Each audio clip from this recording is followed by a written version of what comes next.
For more on the life and legacy of Simone Veil, we're joined here in studio by Marion Duquesne from the women's advocacy group Les Effronté-es, which translates to the shameless. Thanks for being here with us. Thank you for having me. Now, Veil's work broke many barriers in France. How do you think that her burial at the Pantheon will affect her legacy?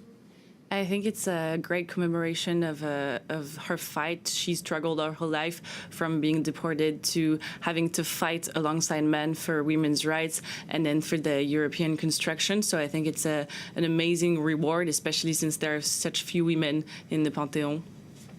And when it comes to feminism, Veil was really ahead of her time in so many ways, and working at a time when there were so few women in politics in France. Now in the era of Me Too, what do you think that she means to young women in France now who might not remember when she was originally doing this work?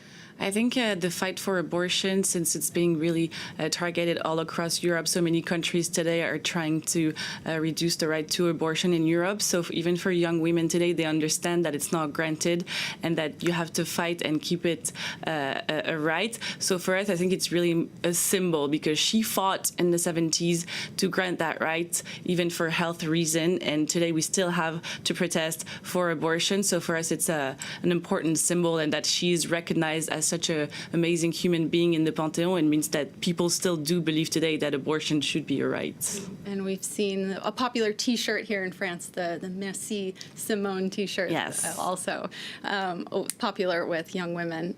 Now let's talk a little bit about the wider European continent. She was also a leading advocate for European cooperation.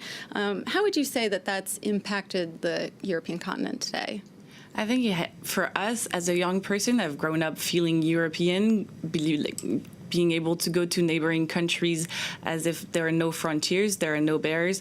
And for us, we really feel European. So I think she has contributed to that.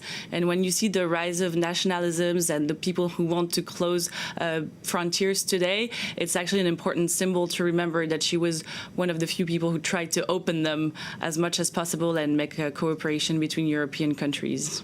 Marion Duquesne, thanks so much for joining us here on France 24.